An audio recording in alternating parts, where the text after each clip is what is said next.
soldados cristianos. Él, quien dio su vida por vosotros, ahora exige la vuestra a cambio. Estas son batallas dignas de vosotros, combates en los cuales es glorioso conquistar y beneficioso morir. Dejad entonces las cosas que mueren para lograr palmas inmortales y así conquistar un reino que no tiene final.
El siglo XIII ha sido designado como el siglo de oro de la cristiandad.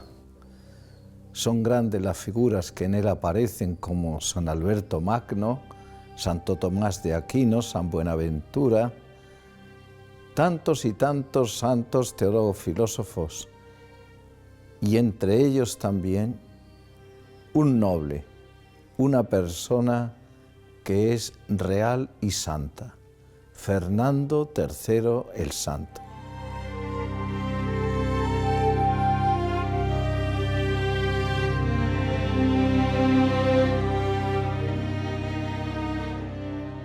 ¿Cuáles han sido sus motivaciones? La de su gobierno, la de la conquista, la de su reinado. ¿Cómo ha sido posible que pudiera ser rey y santo? Lo veremos. Para iniciar a entender cuál es la situación de España, tenemos que remontarnos al siglo XIII a principios para darnos cuenta de que los reinos de Castilla, de León, de Navarra, el reino de Aragón, están deseosos de conquistar, de reconquistar otra vez las tierras que habían sido arrebatadas.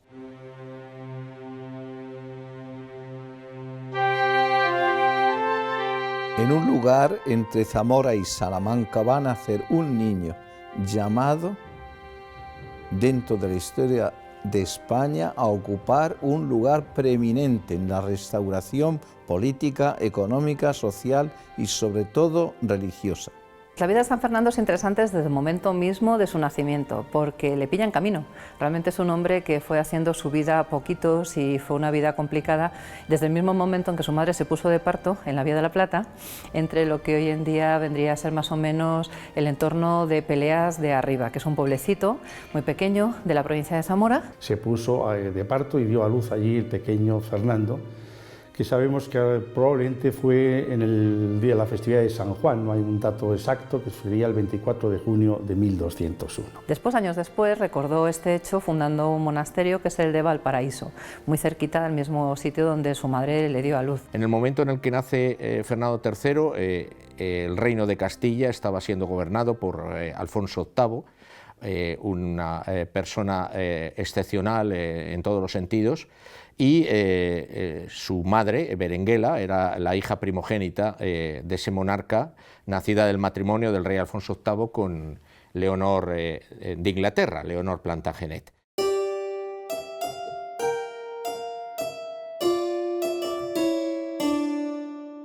Una infancia muy tranquila en los muros de este mismo lugar, de San Isidoro, y sobre todo pues con un padre que es Alfonso IX, que era un gran guerrero, era un hombre que impulsó la cultura, no en vano pues se debe ese impulso final a la Catedral de Compostela con el maestro Mateo y posteriores, bueno, pues la catedral que hoy en día más o menos podemos admirar, románica. También su padre potenció la Universidad de Salamanca, es decir, es un hombre culto, es un hombre preparado, es el primer monarca que convoca cortes en la historia de Europa, en 1188, así que su ambiente de crianza pues estaba al lado de un gran hombre, pero también de una gran mujer, hay que decirlo, que es doña Berenguela, una mujer sabia, una mujer discreta, una mujer que también bebía del poder en el sentido que había estado muy metida en los principales acontecimientos tanto de Castilla como después de León, y por otra parte una infancia tranquila porque como segundo de los posibles herederos al trono de León, pues nadie le veía como otra cosa más que un infante que nace de un matrimonio de interés entre Castilla y León o León y Castilla. Las circunstancias de su nacimiento, las circunstancias de sus primeros años, pues no permitían adivinar el gran rey que iba a ser después. Verdaderamente fue un azar, una providencia que llegase a ser el rey de Castilla y León, porque él, pues como sabemos, pues por las circunstancias del matrimonio de sus padres, que fue anulado por el Papa, por cuestiones de consanguinidad, etcétera, etcétera, pues eso hizo que los primeros años pues no fuesen los de alguien que iba a ser destinado a reinar y que por lo tanto que hubiese una gran atención sobre su persona, ¿no? La verdad es que tenemos muy pocos datos sobre esos primeros años, más allá de que acompañara a sus padres en la corte o se moviera de un sitio a otro conforme ésta se desplazara. Realmente, como de todos los niños en la Edad Media, pues se sabe realmente muy poquito.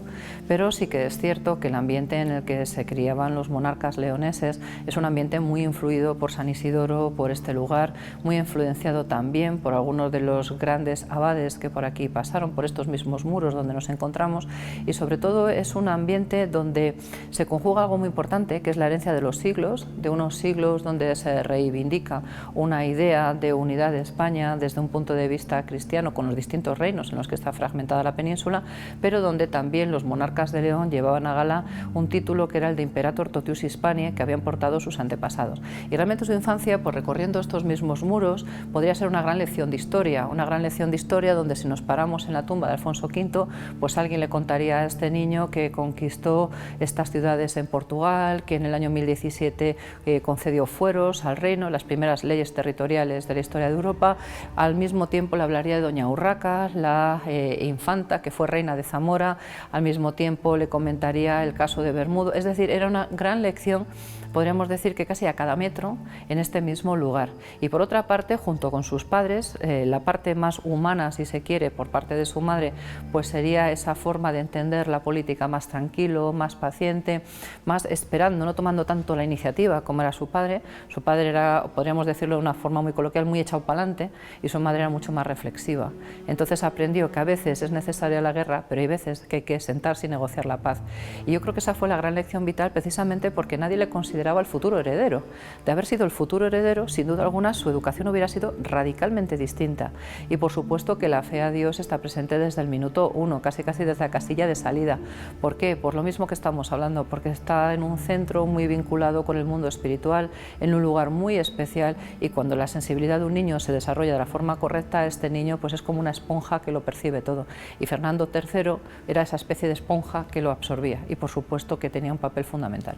Lo que sí sabemos es algo que marcó siempre la vida de San Fernando, que fue la presencia continua de su madre, de la reina Berenguela. Y eso es lo definitivo, ¿no? Es decir, lo definitivo en torno a la formación de ese niño, de ese infante, y posteriormente de la preparación que ella pues, le fue dando para configurar pues, ese rey pues, verdaderamente ejemplar, ¿no? que todos sabemos que llegó a ser Fernando III, ¿no?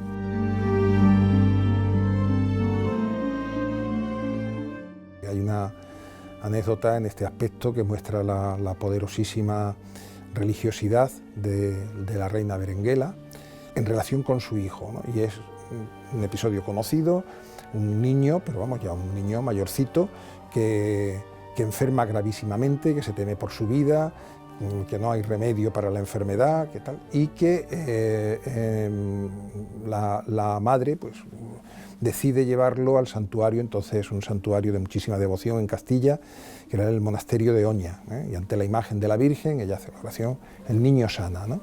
Y bueno, pues eso es motivo pues, de una gran alegría que recoge la crónica de la madre, de la corte, etcétera, ¿no? Bueno, pues esa es la reina Berenguela, es decir, una madre preocupada por su hijo, de una profunda piedad, que no duda en un momento de dificultad pues en postrarse, se dice que estuvo toda una noche en oración, en postrarse ante la Virgen, pues pidiendo por la salud de su hijo, el hijo en quien tenía pues todas sus esperanzas también, que no eran solamente sus esperanzas personales, sino también las esperanzas de Castilla, en un momento también pues muy difícil para la corona.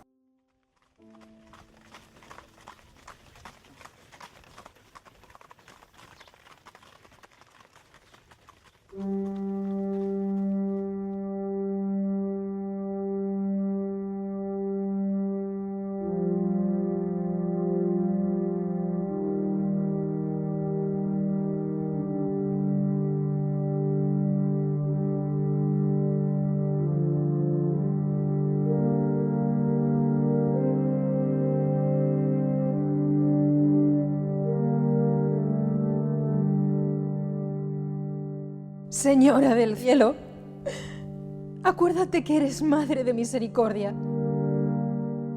Mira, Madre, a este hijo mío, que es tuyo. Jamás se ha oído decir que quien te pertenece a ti y en ti confía, vuelva triste y desairado. Mira, él es tu siervo, y has de curarlo si quieres de él algún servicio.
No parecía que este niño pudiera tener derechos de herencia sobre el trono que detentó su abuelo Alfonso VIII y su madre doña Berenguela, pero ocurrió lo inesperado.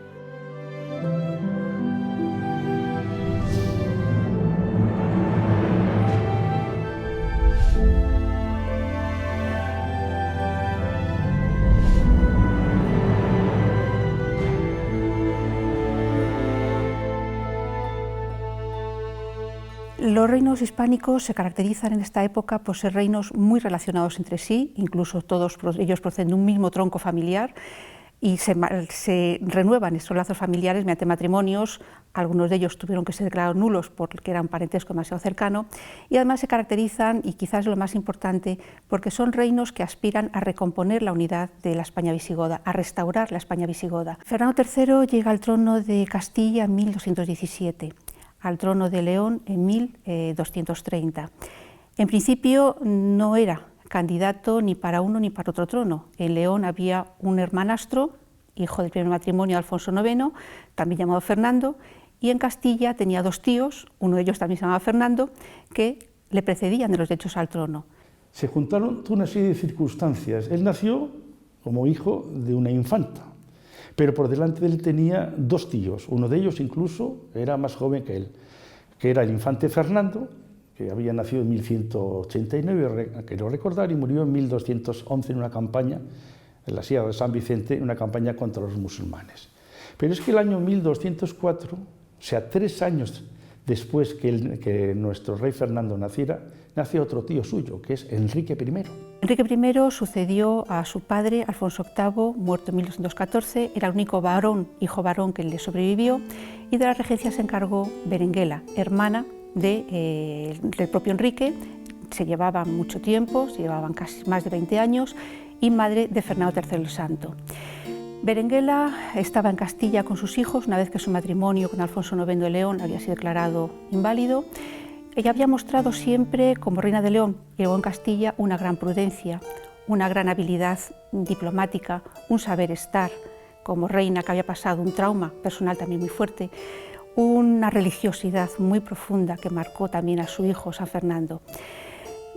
Cuando muere Enrique I, con 14 años, en un accidente, el reino decide que la heredera es Berenguela, que efectivamente los 8 sucesores le corresponden a ella, pero ella, de acuerdo posiblemente con la respetación del reino, una parte de la nobleza, decide renunciar el trono de Castilla a favor de su hijo Fernando III. Ya tenía 16 años, era mayor de edad, y era una persona que podía encargarse inmediatamente de la dirección de las campañas militares, que era fundamental en este momento. Mucho se ha discutido del lugar donde fue proclamado el rey. Desde luego es indudable que fue en Autillo, esa proclamación temporal, todavía a expensas de que el reino la pudiese confirmar en una asamblea general, en una curia extraordinaria, pero a partir de ese momento algún que otro documento empieza a calificar ya al rey concretamente como rey de Castilla. Sin embargo, la proclamación efectiva de Fernando como rey de Castilla no se producirá hasta una asamblea general que se va a convocar en la villa de Valladolid en esos momentos y que se desarrollará a principios del mes de julio del año 1217. Ciertamente, cuando Alfonso IX se entera de la maniobra de su ex esposa, en este caso de Berenguela, y su proclamación, lo que hace inmediatamente es ordenar una expedición dirigiéndose a Castilla, en concreto el foco de donde, digamos, tenía la atención era Burgos. Lo que se hace inmediatamente es montar una expedición contando con los apoyos que decía tener don Álvaro Núñez de Lara. Irritado Alfonso IX, el padre de don Fernando, armó un ejército y marchó directamente sobre Burgos dispuesto a entablar combate con su hijo. Pero una carta escrita por su hijo que llegó a manos de su padre cambió toda la situación.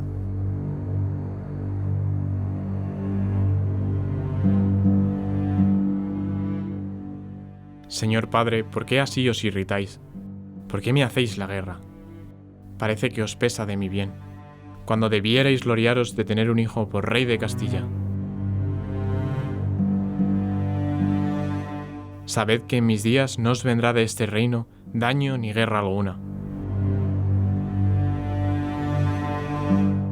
No quiero salir contra vos, que sois mi padre, sino callar y sufrir hasta que comprendáis lo que hacéis.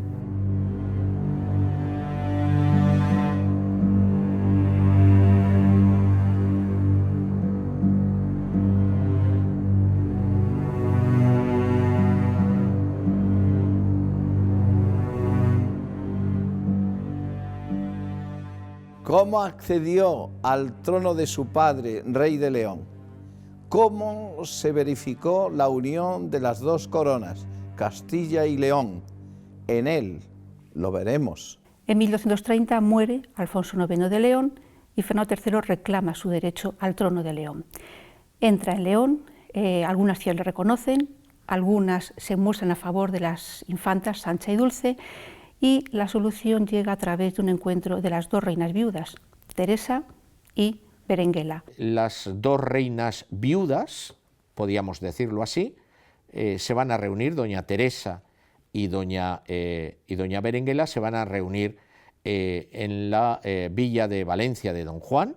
Se reunirán conjuntamente con las dos infantas, que en esos momentos contaban 38 y 36 años de edad, y llegarán a un acuerdo. Un acuerdo que muestra la habilidad y el saber hacer de Berenguela y la generosidad de Teresa y de sus hijas. A partir de ese momento ya Fernando III es proclamado por todo el reino como legítimo rey y su llegada al trono leonés, por lo tanto, tuvo también el consenso, el acuerdo y sobre todo el afecto de su madre, que juntamente con doña Teresa, por cierto, será beatificada doña Teresa a principios del siglo XVIII, en 1705, llegaron a un acuerdo importantísimo para la buena marcha del reino, que finalmente se decantó por el lado pacífico. En el momento en 1230 en que esos dos reinos tan potentes vuelven otra vez a reintegrarse, porque hay que recordar que siempre caminaron unidos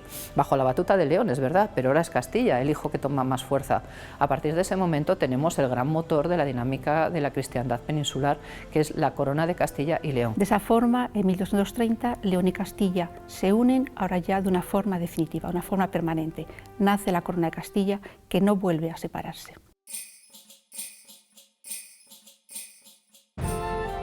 Con el consentimiento de su hijo, doña Berenguela envió una comitiva desde Castilla hasta Alemania para pedir la mano de la hija del rey, doña Beatriz de Suabia, a la cual el arzobispo de Toledo designó como una mujer juiciosa, hermosa, modesta, con todas las virtudes necesarias para ser esposa de un rey. De doña Beatriz se sabe que es una doncella criada en la corte de Federico II, Hohenstaufen, es el emperador del Sacro Imperio Romano-Germánico, el hombre más poderoso de la Europa de su tiempo, y ella era hija del emperador Felipe y también por su madre descendía de los emperadores de Bizancio y de la sangre de los reyes de Armenia, que era uno de los reinos cristianos más antiguos del mundo. Estamos hablando, por lo tanto, de una dama que por linaje superaba con muchas creces a la de su posible marido, en este caso San Fernando. Era una doncella muy cotizada en las cortes europeas. Además de eso, sabemos de ella por las descripciones que nos ha dejado Rodrigo Jiménez de Rada y por la propia escultura de la reina que tenemos en la Catedral de Burgos, que es bastante realista, que era guapa, era inteligente, era una mujer muy sabia. Beatriz con el rey va a tener bastantes hijos, en concreto 10, y se morirá muy joven, en el año 1235. Todos y cada uno de sus hijos recibieron armas propias y cada una de esas armas las diseñó doña Beatriz.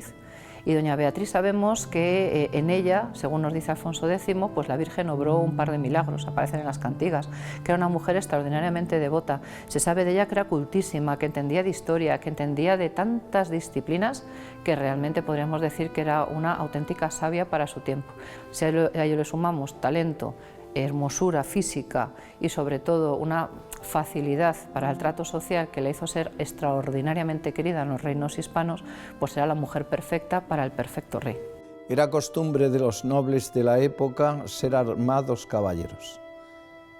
San Fernando también quiso ser armado caballero antes de contraer matrimonio, de modo que pasó la vigilia en oración velando las armas y 3 días después de ser armado caballero, se casó con doña Beatriz de Suabia.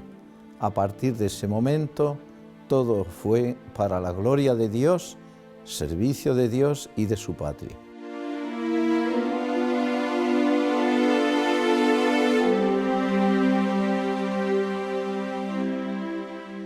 Quiero hacer de tu vida entera una representación y parábola maravillosa, en que los siglos venideros contemplen la guerra que sostengo yo, Rey eterno y Señor universal, contra el poder de las tinieblas, Fernando. Tú has de ser el rey nobilísimo y muy amable, que arrastre detrás de sí a los vasallos a esta grande empresa. Tú, el rey valiente y sufrido, que vaya delante en los peligros y soporte más que todos las fatigas y trabajos duros y el cansancio de pelear.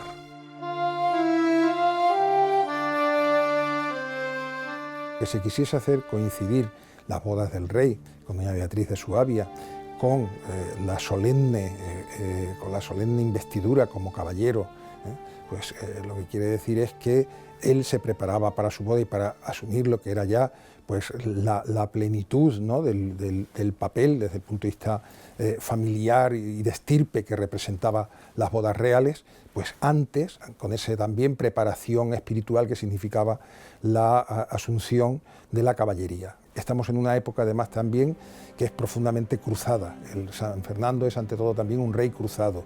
Entonces, para él, la asunción de la caballería significa también, digamos, el asimilar o el dar fe pública en ese momento de cómo todos esos ideales están representados también en su persona.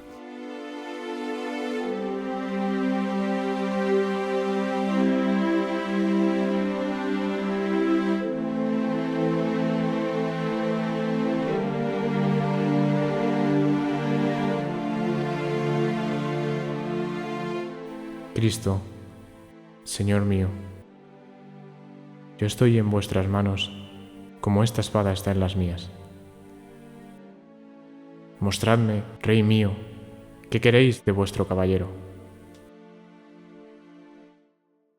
Eso seguía un ritual que era pues variable según las regiones, según las zonas, según los momentos, ¿no?, pero que básicamente pues sí tenía que ver pues con una vigilia de oración en la que a lo largo pues de toda una noche el futuro caballero pues velaba las armas que eran siempre bendecidas pues por un eclesiástico, un obispo si era posible, y que después pues ha sido un ritual enormemente sencillo, porque todas las cosas en la Edad Media pues estando muy cargadas de contenido, sin embargo pues al contrario que en otras épocas, pues después son de una sencillez formal que conquista, ¿no?, nos conquista hoy, pues generalmente pues lo que significaba era pues el recibir esos golpes que en Castilla se llamaba pescozada, ¿no?, ese golpe con la espada en el hombro o en el cuello. Tal.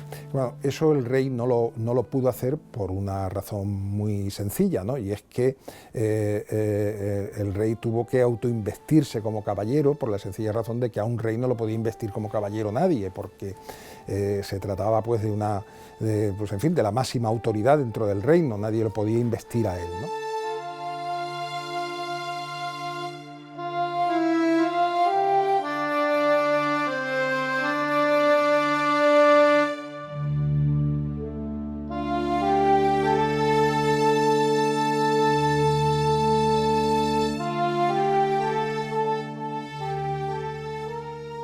Yo, Fernando, rey de Castilla, juro a Dios Todopoderoso que no recelaré en morir para defender su santa ley y mi tierra.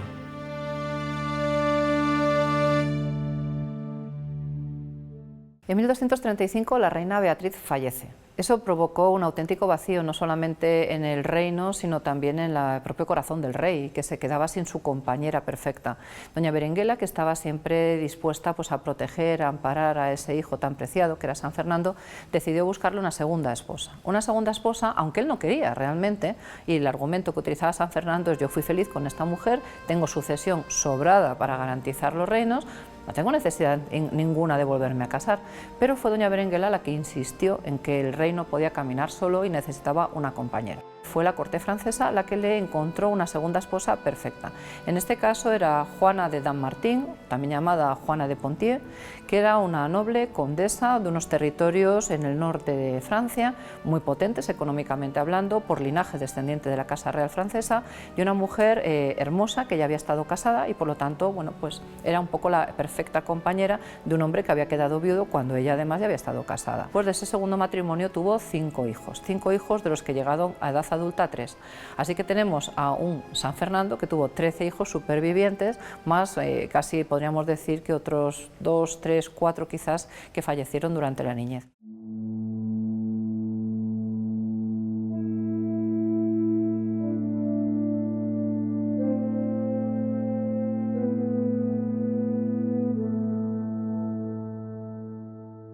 sé que Jesucristo está dentro de mí, y para hablarle cierro los ojos, y le digo que Él es mi Rey y Señor, y yo su caballero, y que quiero sufrir grandes trabajos por Él en la cruzada contra los moros, y que quiero darle mi sangre, y que su Madre gloriosa es mi Señora.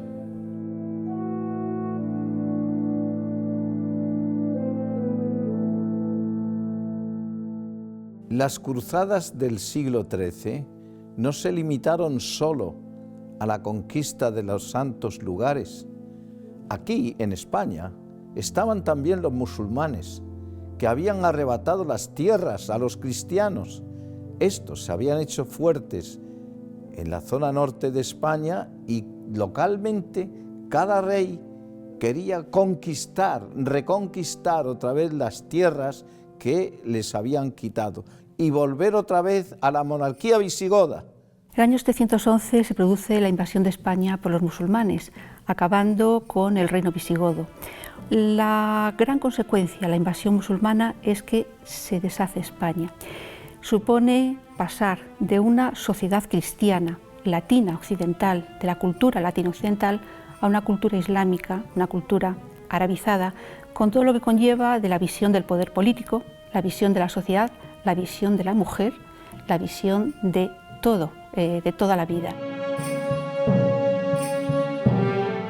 Desde que se produce la invasión musulmana en España irán surgiendo con lentitud ciertos focos de resistencia al norte peninsular, focos que intentan al principio sobrevivir, incluso podríamos decir casi convivir con ese dominio islámico en Al-Ándalus. Pero desde el siglo IX hay una clara conciencia de recuperar, de restaurar la España visigoda, de restaurar políticamente el reino visigodo, pero también, y esto es fundamental, con un trasfondo religioso, porque se quiere también restaurar la Iglesia que ha sido deshecha, esa unidad cristiana que se ha roto y esas diócesis que existían y prósperas en la España visigoda y que han desaparecido o quedado bajo dominio musulmán. Surge, por lo tanto, un concepto de guerra contra el Islam, guerra política y guerra también religiosa, defensa de la fe. Y en el siglo XI, a partir del siglo XI, vemos que ese sentimiento de guerra, de verdadera guerra santa, se, digamos, eleva al concepto de cruzada, verdadera cruzada, al tiempo que va naciendo también el concepto de cruzada, la idea de cruzada, en toda Europa occidental. Hay una verdadera militarización de la sociedad, con esa idea de restablecer la España visigoda y también la idea de restaurar la Iglesia, de defender la fe. Quizá el hito más reciente relativo a la época de San Fernando va a ser sobre todo el año 1212, donde se obtiene una victoria importantísima por los reinos cristianos españoles frente a los musulmanes. Las Navas de Tolosa fue una importantísima batalla cristiana, enorme, de una trascendencia total. Se unieron los reyes de Castilla, de Navarra y de Aragón. Cuando estuvo el momento crucial, don Rodrigo Jiménez de Rada, arzobispo de Toledo, dio una arenga a todos los que estaban en la retaguardia, se unieron, atacaron de frente y lo que parecía imposible, romper las defensas de Miramamolín, las rompieron y las vencieron y las superaron. Y gracias a eso se salvó España.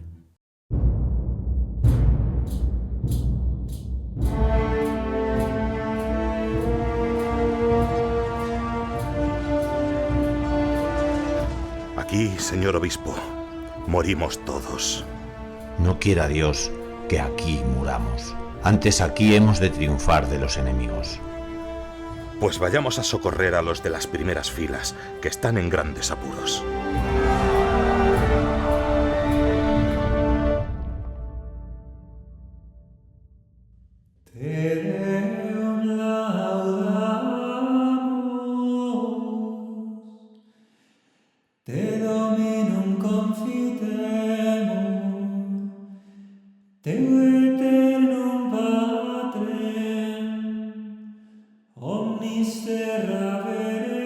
Cuando Fernando accede al trono, se encuentra que en la sociedad castellana el ardor guerrero había decaído y lo que hace es unir a todo el pueblo para que vaya otra vez contra el mundo musulmán. Es una batalla terrible. Consigue reunir todas sus fuerzas para poder seguir adelante con un proyecto que era más bien místico, más que un programa pensado políticamente. Era una cuestión mística, era la gloria de Dios y la restauración de la cristiandad.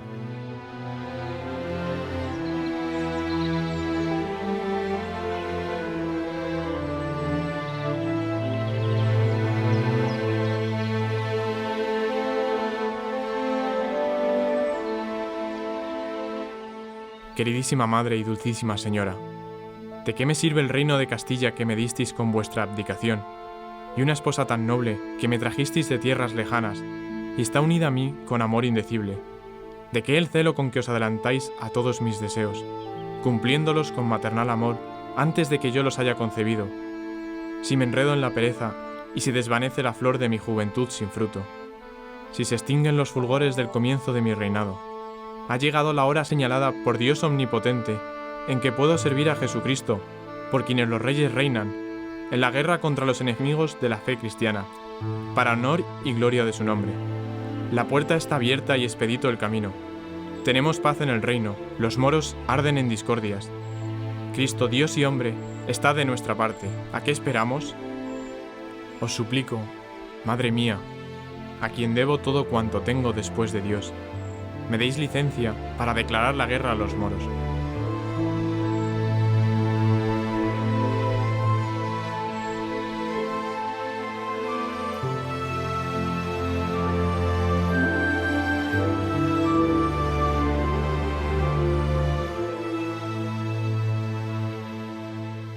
La vida de San Fernando durante sus primeros años como rey de Castilla es extraordinariamente fascinante, porque retoma el impulso que había empezado su abuelo Alfonso VIII, con algunos éxitos como las Navas y con algunos fracasos como pudo ser Alarcos. Él tiene muy claro que lo que hay que hacer es abrir el camino hacia el Guadalquivir. Su idea era acabar con la Reconquista en un pispás, es decir, en su propio reinado, y casi podríamos decir que lo consigue.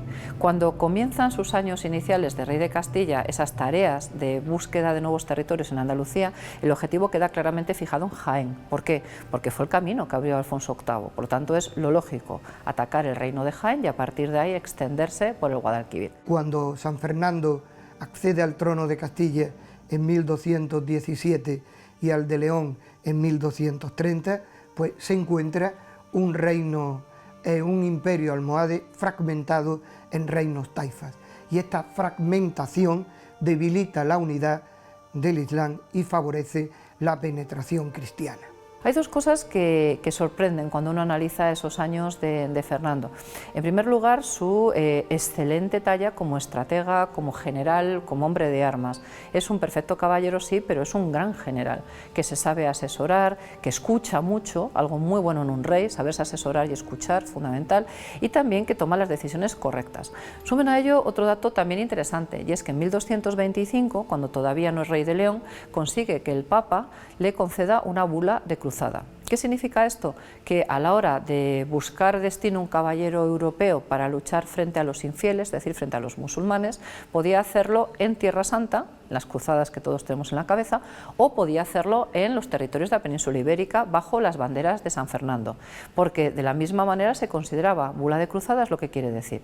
Desde 1225 quien combata bajo las banderas de Fernando III combate como cruzado en defensa de la cristiandad. En muchas ocasiones se dice de él que era el último de los reyes medievales propiamente dicho. Probablemente lo sea desde el punto de vista de las campañas militares dirigidas personalmente por él, con recia mano, pero también porque como gran hombre de fe y como Miles Christi atribuía el mérito, todo el mérito de sus éxitos a Dios siempre. Es sobre todo la idea de reconquistar un reino perdido el reino de los godos, un reino cristiano, un reino católico que una fuerza extranjera había ocupado y que la crónica mozárabe del año 754 ve como la pérdida de España. El componente religioso en la Reconquista surge desde el primer momento, pero tiempo después se le va a añadir ya lo que es ese elemento que nace en el seno de la latinidad, de la Iglesia latina de Occidente, de la cruzada. La cruzada es una guerra que intenta restaurar la fe cristiana en tierras que habían sido cristianas y refleja, podríamos decir,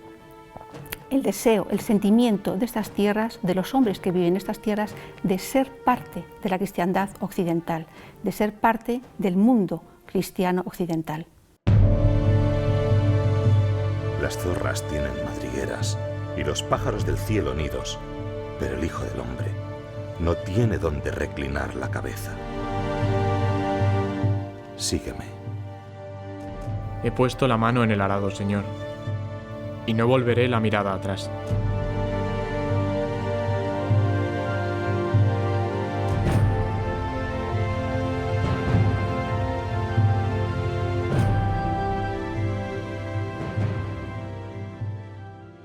La duración del proceso reconquistador del Valle del Guadalquivir tiene lugar básicamente entre 25 y 30 años. Y comienzan las campañas que vamos a dividirlas en tres grandes etapas. Las primeras, que son 24-30, para que se hagan una idea, que es las campañas de tanteo, son expediciones hacia las tierras jienenses, martos. La conquista es del 26, que es la de Diseñado Baeza. Una segunda etapa que ya es mucho más fuerte, que comienza a incorporarse nuevas plazas, que son especialmente, he citado, esta segunda etapa va del 30 al 35, he citado las plazas de Úbeda, Quesada, en el año 31, Trujillo 33, Úbeda también 33, Stoignatorá, Santi Esteban. Y la tercera etapa es la segunda etapa final hasta la conquista de Sevilla, 36-48, vamos a llamarla, que constituye las grandes plazas, las grandes ciudades andaluzas de Córdoba, Jaén en el 46, Sevilla en el 48. Estando el rey en Benavente arreglando asuntos de la corona de León, ya unida felizmente a la corona de Castilla, pues estando en Benavente recibe la noticia de que Córdoba ha caído de manera completamente impensable. Lo que sucedió fue que unos moros de Córdoba pues se pusieron en contacto con unos fronteros, que es como se le dice a los capitanes que viven en las grandes ciudades fronterizas, unos fronteros de Andújar, y pactan con ellos la entrega de Córdoba por una zona que estaba bastante desguarnecida, la zona de la Ajarquía. Esto sucede y claro, a Fernando III le pilla, digamos, completamente ajena a las circunstancias. Pero nada más tener noticia de la toma, Fernando III dijo una frase que se ha hecho célebre. Si alguno quiere ser mi amigo y mi vasallo, que me siga. Inmediatamente, con los poquísimos caballeros que le rodeaban, en pleno invierno, pues se lanza hasta Córdoba, según dice la crónica, cabalgando día y noche, iba recogiendo pues la gente que se le iba sumando, pues mientras bajaba, iba mandando aviso a otros que iban llegando también a Córdoba, bueno, y se planta en Córdoba en un tiempo, pues, un tiempo récord, con muy poca gente para apoyar a sus hombres que estaban cercados completamente, porque estos se habían apoderado de una pequeña parte de la ciudad, pero claro, toda la ciudad y todo el entorno pues, era enemigo y entonces pues, los tenían rodeados, ¿no?, para apoyarlos. Esto significa que los hombres de San Fernando podían confiar en él. Es así de sencillo. Entonces un rey que se comporta de esa manera, sabes que no te va a abandonar nunca.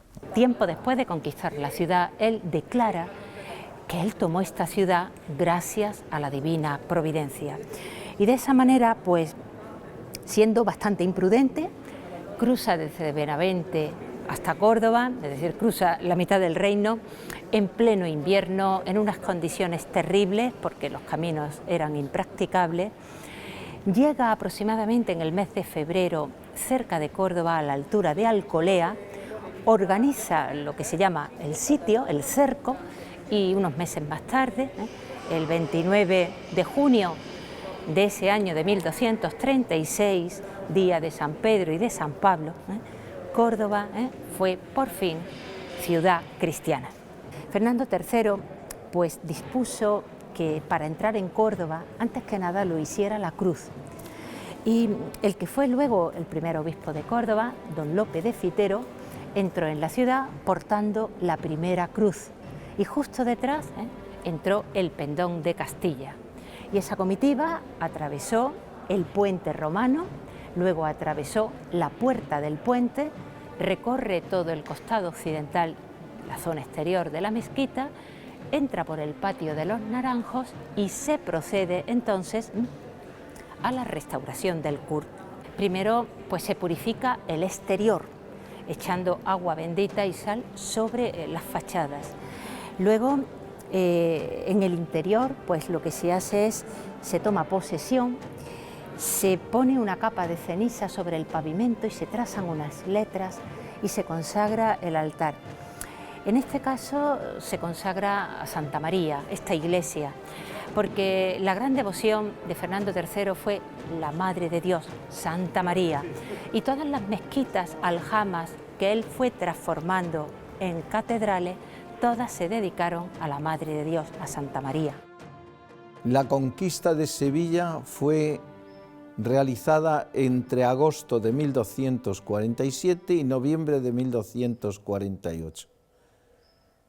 Estaba Sevilla dominada por los musulmanes al mando de Asataf. Había hecho un puente de barcas en el río Guadalquivir antes de entrar a la ciudad de Sevilla. Era necesario romper ese puente de barcas y se rompió.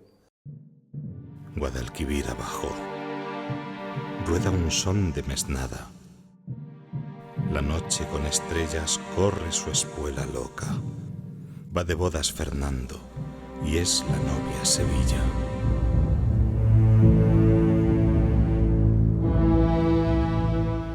Si queremos tomar la ciudad, hay que romper el puente de Triana, y para ello tendremos que subir por el río.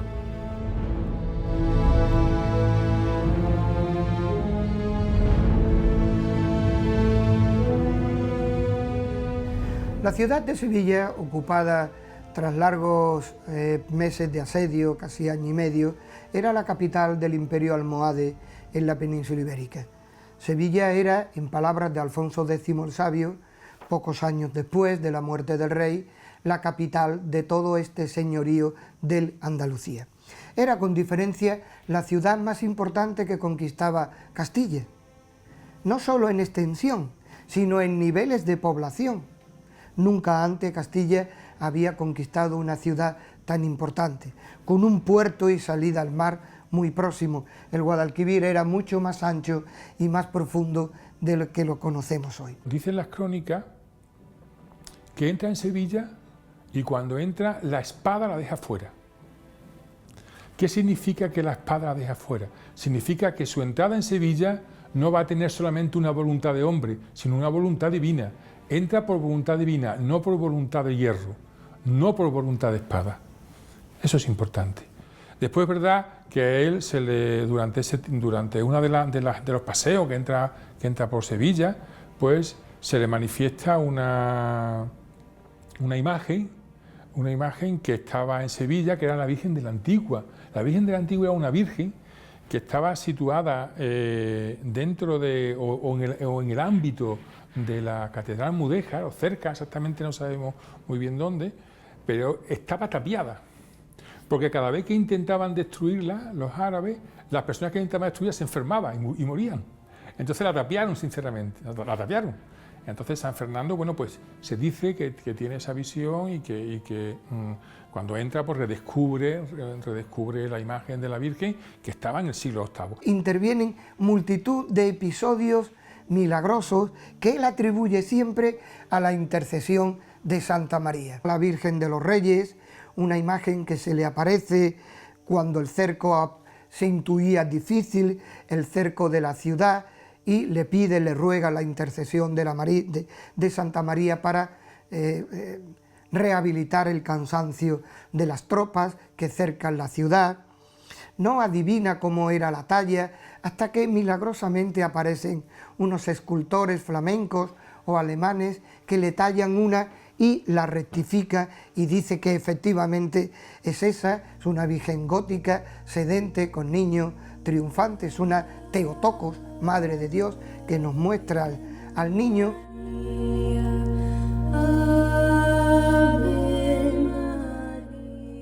Mi Señora, Santa María, vos que protegéis mi causa, seréis mi auxilio y mi defensa.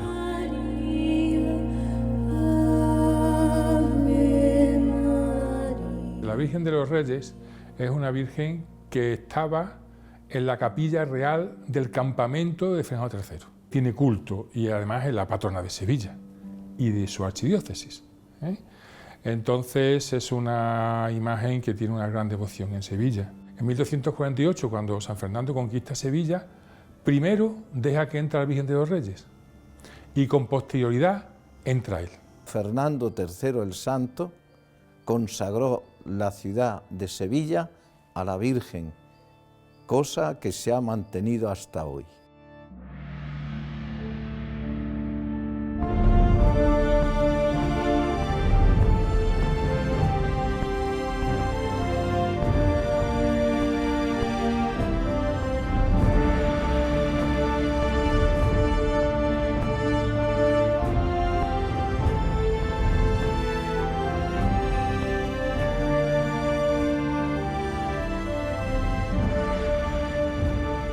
Cuando hablamos de Sevilla tendríamos que hacer referencia en la devoción a la Virgen a tres vírgenes que estaban en el corazón de Fernando III el Santo.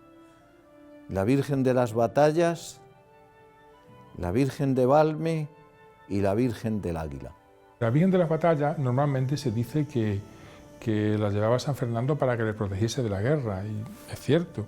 También he escuchado que lo llevaba a San Fernando no solamente para que le protegiese, sino para que si algún enemigo en el campo de batalla, a la hora de morir, miraba a la Virgen, que ella lo pudiera convertir.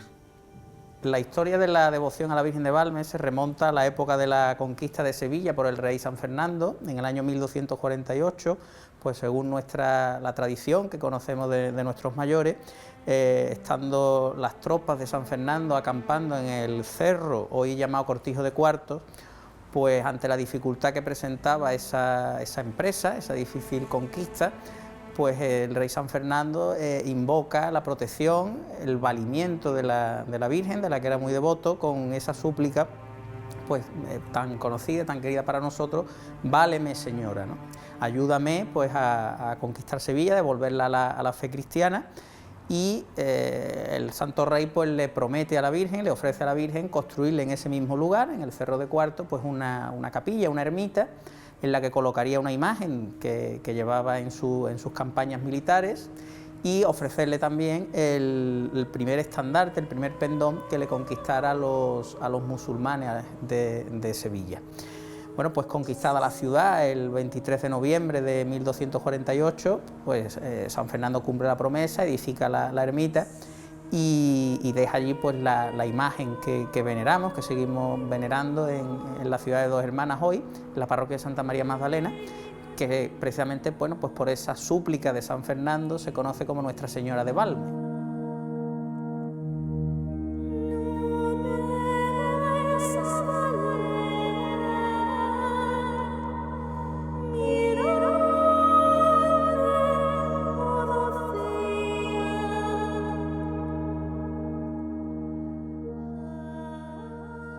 Mi Señora, Santa María,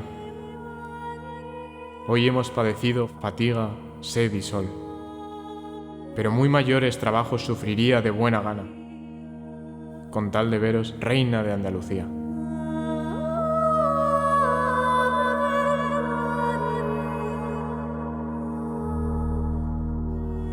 La historia de este lugar santo se remonta al año 1246, cuando el rey Fernando III de Castilla toma la villa el día 21 de septiembre, festividad de San Mateo.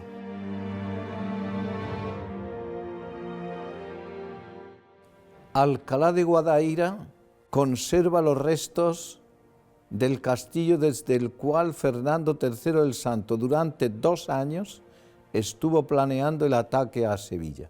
2 años. 2 años de angustia, de zozobras, de planeamiento para poder llegar a la conquista de Sevilla. Alcalá de Guadaira era una población pequeña, pero tenía una cosa importante: abastecía a Sevilla de pan, es decir, trigo molido hecho pan, todavía se conserva esa tradición, y el agua.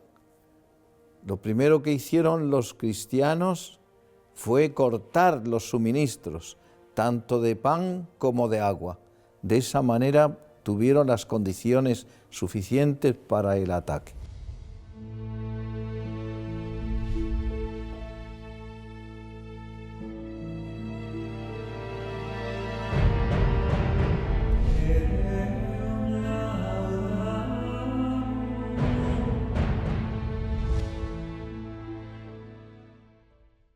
Una vez que el rey Fernando III toma la villa, decide encomendar la iglesia, la antigua mezquita, decide encomendarla a la Virgen Nuestra Señora. La transforma y la convierte en iglesia. Aquí tenemos la imagen de Santa María del Águila. Esta imagen es una imagen considerada fernandina, pues es el rey el que nos trae la devoción a la Virgen en la villa de Alcalá. Parece ser que la vocación de la Virgen está relacionada con el nombre de la segunda esposa del rey San Fernando, llamada Juana. Como el águila es el símbolo del evangelista San Juan, por eso la imagen toma el título del águila.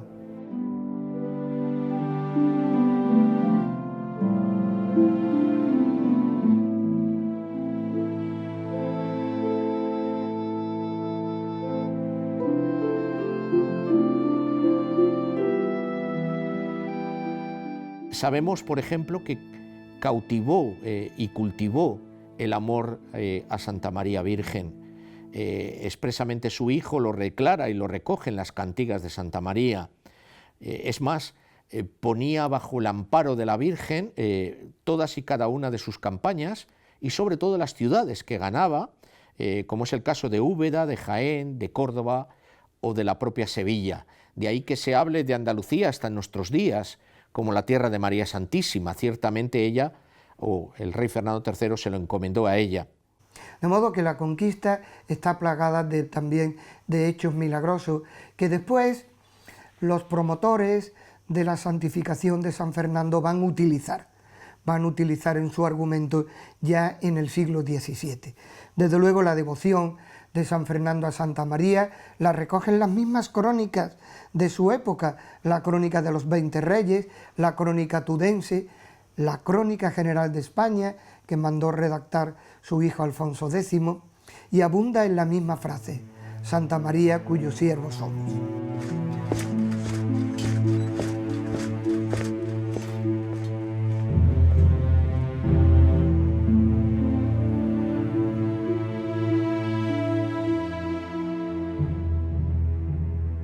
¿Todavía levantado, Alteza? Descansáis poco. Yo sé que vosotros dormís más, pero si yo, que soy rey, no estoy desvelado, ¿cómo podréis vosotros dormir tranquilos? Se consideró un miles Christi. Su gran preocupación fue el reino que era la cristiandad. Entonces su gran preocupación fue por la defensa del reino que es cristiano, o defensa de la cristiandad. Se identifica el reino y la cristiandad hispana. Su fe religiosa era inquebrantable, y esta fe es la que le llevó en buena medida a ensanchar la cristiandad y sobre todo a ensanchar las enseñanzas de la Iglesia allá donde gobernaba. La fe cristiana va a hacer de Fernando III el convertirse en un gran caudillo que no regateaba sufrimientos por ayudar a los suyos y que va a alcanzar siempre las metas que se propuso. Tenía un enorme respeto y daba muy buen trato a todos los vencidos en las ciudades que conquista. Es más, el Inyari, un cronista árabe, dice de él que era un hombre dulce que tenía un sentido político, lo cual es mucho decir, y sobre todo de manos enemigas.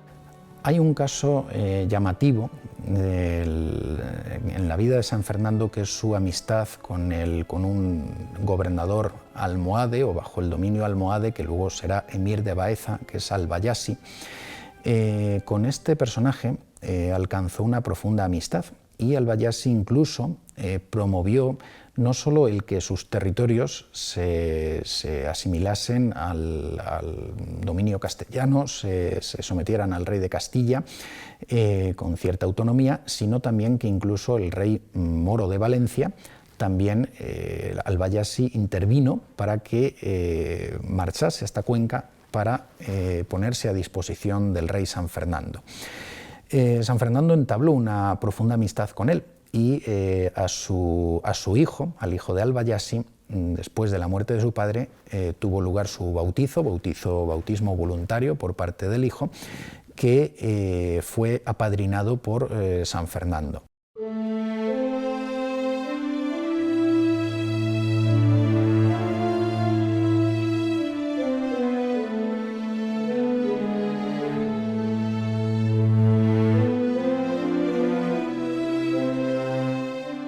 Vos, Señor, que conocéis los corazones, y os son patentes los más secretos pensamientos, sabéis que no busco mi gloria sino la vuestra, y que no deseo tanto el aumento de los reinos caducos de la tierra, sino el aumento de la fe católica y la religión cristiana.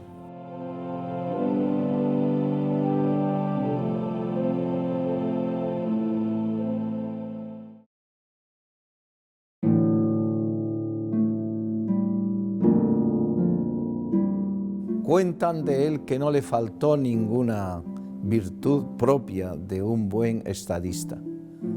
Era un hombre honesto, puro, fiel, leal, íntegro, prudente, valiente, lo tuvo todo. No le faltó ninguna virtud. Su hijo, Alfonso X el Sabio, dijo de él que no conoció ni el vicio ni el ocio.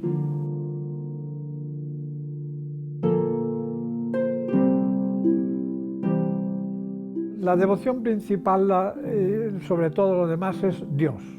Toda la religiosidad de San Fernando queda resumida en una palabra: Dios, Dios, Dios. Y que toda la obra de San Fernando queda resumida en una palabra: Dios, Dios, Dios. De Dios viene, por Dios actúa. San Fernando es definido por todas las fuentes de la época como un hombre profundamente religioso. Destaca especialmente por dos virtudes que todas las crónicas, todas las fuentes de la época destacan en él, y que además son virtudes quizás difíciles de compatibilizar con el ejercicio del poder político que tenía. La virtud de la humildad. Todos los éxitos que tiene los atribuye siempre a Dios, no a su mérito personal, y huye en lo posible del lujo de la corte, de la preeminencia que da el poder político. La otra virtud es la castidad. Es uno de los pocos reyes medievales del que no se conoce ninguna relación extramatrimonial ni ningún hijo bastardo. Es decir, ya nos da un ejemplo de cumplir sus deberes como cristiano dentro del matrimonio. Fue un hombre justo, un hombre que tenía la idea de la justicia en una alta estima, y la idea también de alcanzar la paz entre los cristianos. Las virtudes de San Fernando son virtudes humanas, pero todas esas virtudes iban dirigidas a un mismo fin, que era a construir el reino de Dios en la tierra.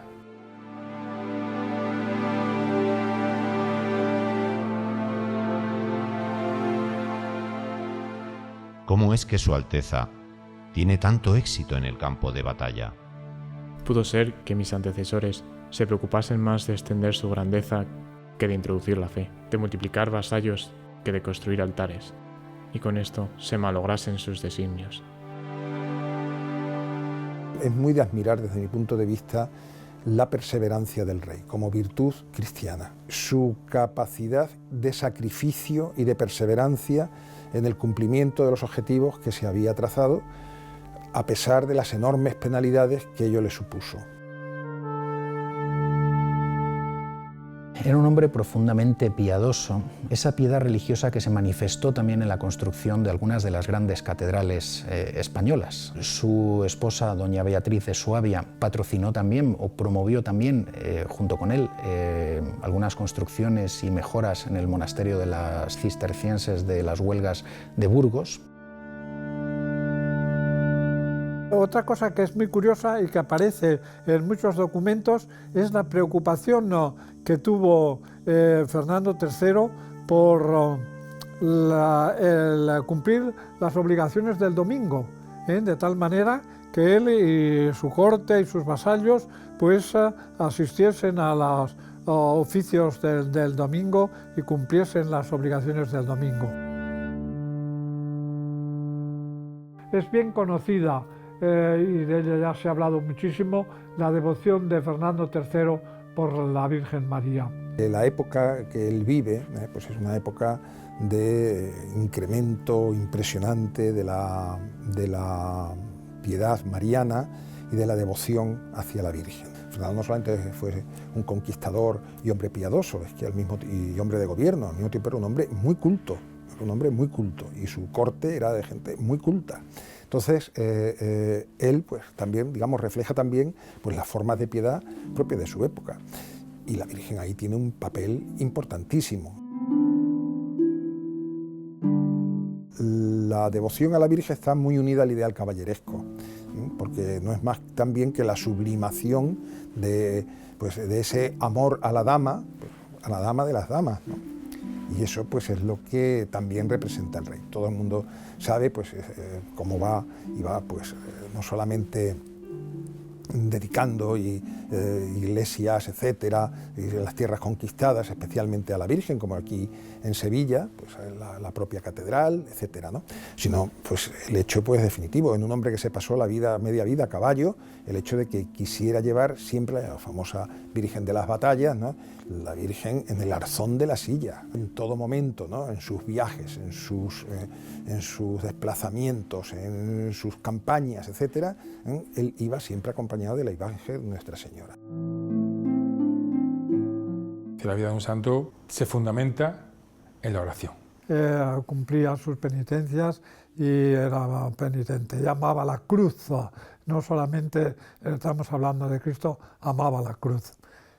Evidentemente los reyes no podían vivir como monjes soldados, en cuanto que eran hombres que asumían el matrimonio por vocación y por vocación política, como era entonces muchas veces el matrimonio de los reyes, y tenían que estar dedicados también a la toma de decisiones de tipo político, judicial y de tipo militar.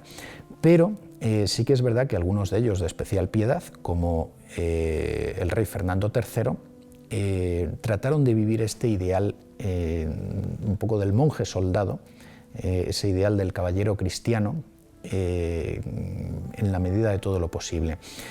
Él, desde ese espíritu del cister y también el espíritu franciscano, trató efectivamente de vivir, se ha resaltado muchas veces su austeridad, su sobriedad, su dedicación a la oración, a la penitencia. Se sintió muy vinculado, muy unido al espíritu de las órdenes militares. Y toda su vida aquí es una orientación y una preparación de la vida futura.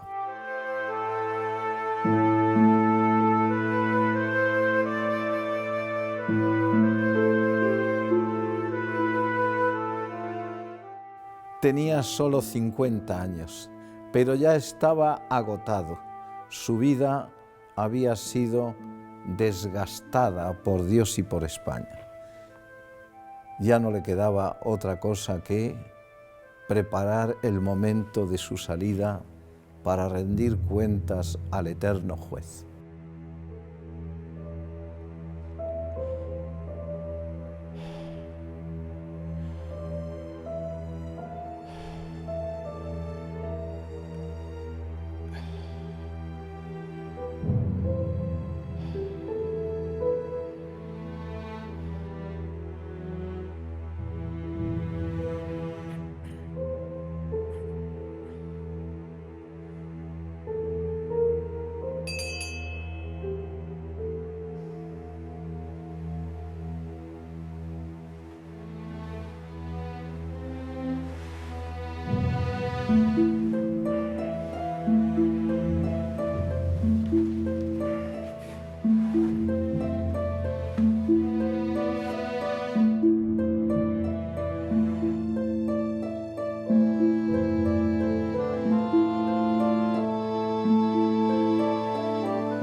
Miradme aquí, mi Señor Jesucristo, en vuestra presencia, como reo muy malo, que bien sé y conozco los muchos pecados con que os ofendí.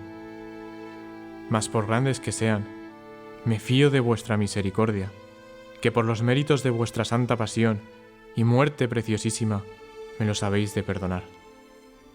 Acordaos, Señor, de tantas afrentas y tormentos como por mí pasasteis, y pues por ellos tenéis nombre de Salvador, librad a este vuestro siervo de sus pecados, que fueron causa de vuestras penas.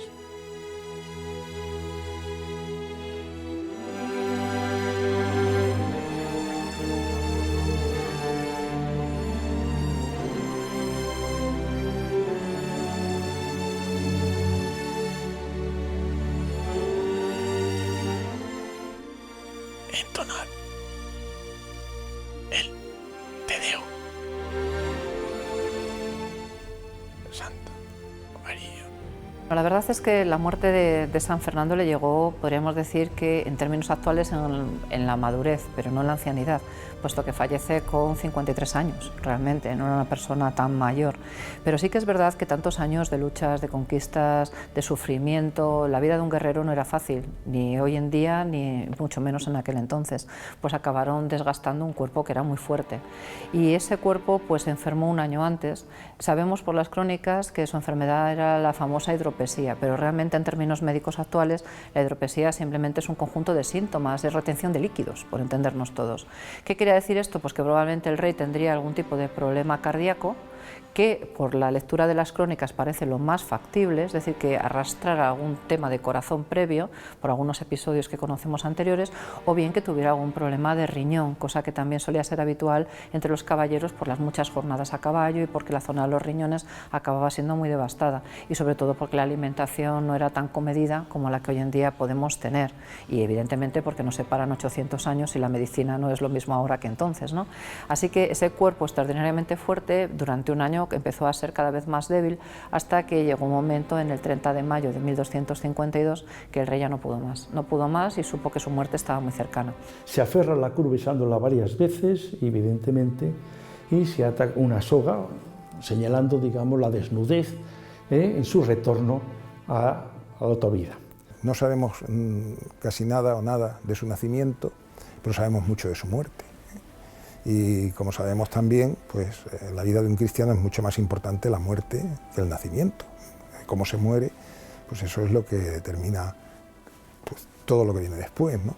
De la muerte de San Fernando, un hecho que yo desde niño siempre le he tenido devoción y que es un hecho que destaca es cómo, estando en la cama enfermo, cuando le fueron a llevar la comunión, él se levantó de la cama y se puso de rodillas para recibir el Santísimo Sacramento de la Eucaristía. Es decir, él entendió que ante el Rey de Reyes, ante Jesús sacramentado, él pudiendo levantarse de la cama debía hacerlo y ponerse de rodillas. Para mí es el hecho que más llama la atención de su muerte, esta profunda devoción al Santísimo Sacramento y esta profunda humildad de un rey poderoso que se inclina, se reclina ante Cristo Eucaristía. Ese momento de su muerte, que causó admiración en la época y que está también reflejado pues, en ese cuadro de Virgilio Matoni, pues verdaderamente nos habla de lo que fue el rey, ¿no?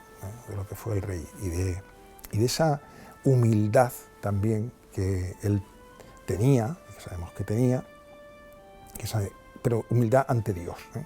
En el momento en que el rey siente que va a morir, recuerda que es un alma que ha llegado, pues podríamos decir que sola a este mundo y sola se tiene que marchar, y le recuerda a Dios que de él ha recibido poder, ha recibido señoríos, reinos, ha recibido todo lo que tiene, hasta convertir en el hombre más poderoso de la Hispania de aquel tiempo, pero que realmente en el momento de la muerte todo esto vuelve a Dios, que es el que se lo ha dado, y así lo recuerda San Fernando en sus palabras. A partir de entonces, ya en paz con el Altísimo, se despide de sus hijos. Al mayor le recuerda que debe de seguir un poco las directrices de su gobierno. El ejemplo de la vida de San Fernando es el mejor ejemplo para Alfonso. Cuando el rey fallece, lo hace pues entre el gran luto de la gente que le rodea, sus hijos, su viuda, sus caballeros. Es una gran pérdida a nivel humano, que quizás es la más importante, a nivel espiritual, por supuesto, también, y a nivel terrenal. Se muere el gran rey. Y yo creo que ese 30 de mayo pues no hubo una sola campana que no dejara de tañer en el reino en recuerdo de este gran hombre que se iba. San Fernando, cuando se entierra aquí en Sevilla, pues se entierra a los pies de la Virgen. Él quería estar siempre por debajo de la Virgen.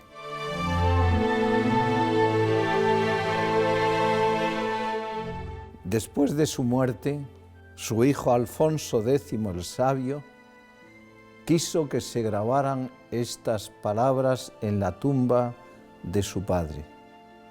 Aquí yace el rey, muy honrado, don Fernando, señor de Castilla y de Toledo, de León, de Galicia, de Sevilla, de Córdoba, de Murcia y de Jaén, el que conquistó toda España, el más leal y el más verdadero y el más franco y el más esforzado. Y continúa.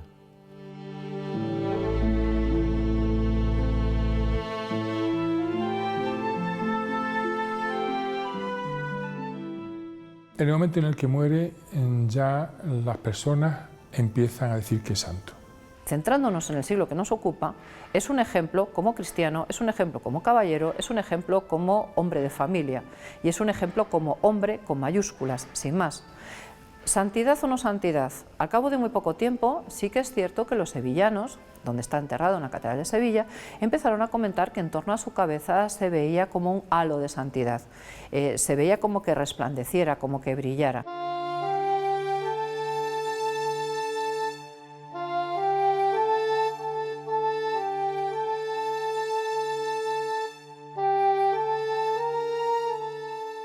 San Fernando fue considerado muy pronto santo, prácticamente desde su muerte. Entonces, en los relatos medievales se dice que aquellas personas que estaban enfermas y que querían curarse, besaban la espada de San Fernando y después de eso se curaban. Comienza a ganarse dentro de una cierta, digamos, aureola, fama de santidad y hombre de virtud.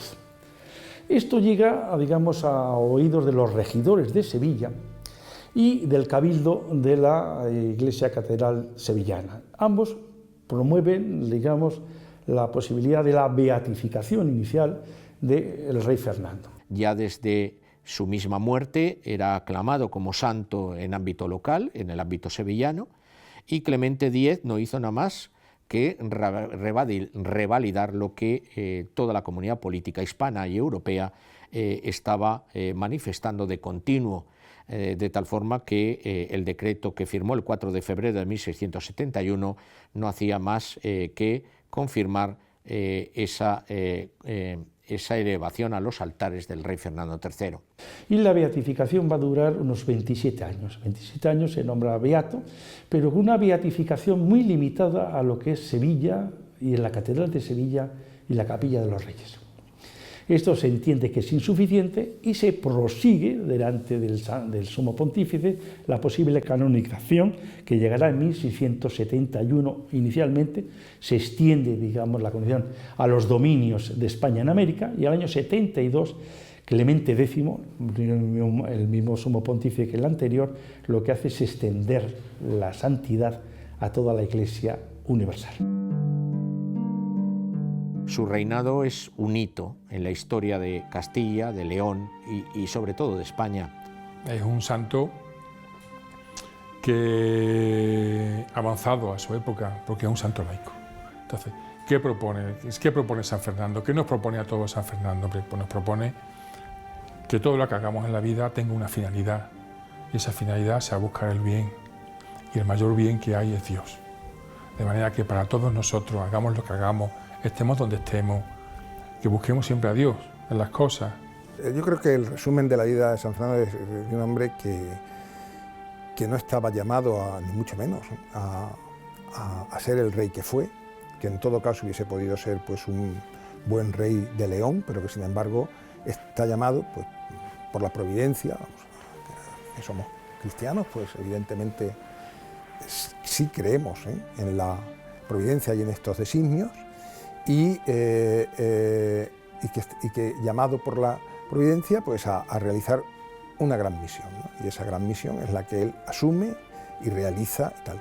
San Fernando, su vida, toda su justicia, toda su misericordia, eso no eran virtudes, cualidades humanas, eso eran virtudes aprendidas de Jesucristo. Si no, no hubiera sido lo que es.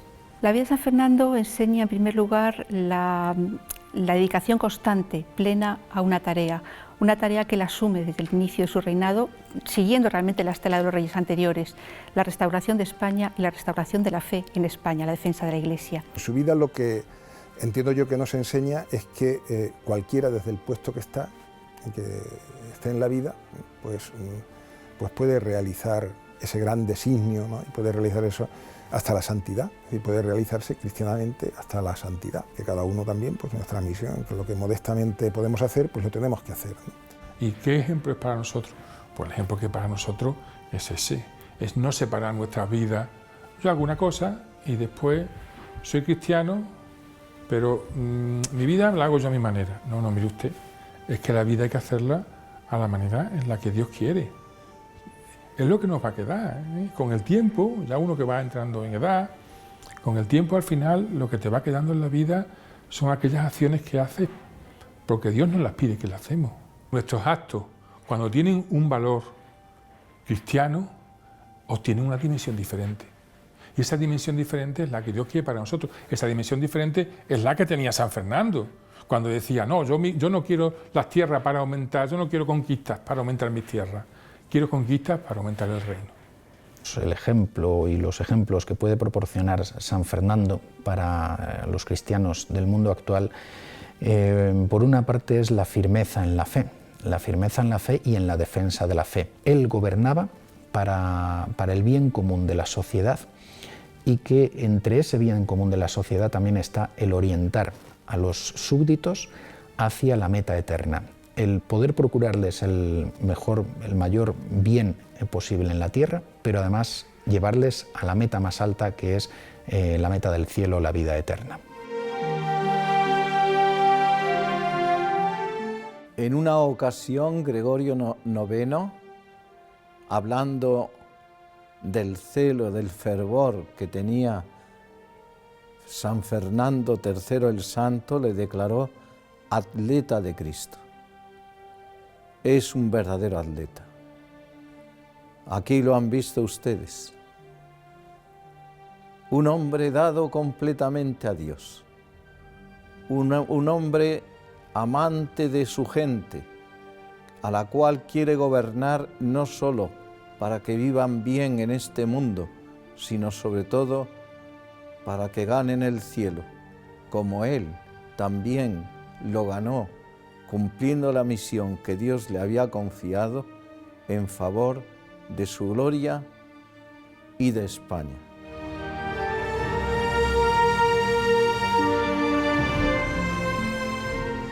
Quiero hacer de tu vida entera una representación y parábola maravillosa, en que los siglos venideros contemplen la guerra que sostengo yo, Rey eterno y Señor universal, contra el poder de las tinieblas, por conquistar toda la tierra por mi Padre.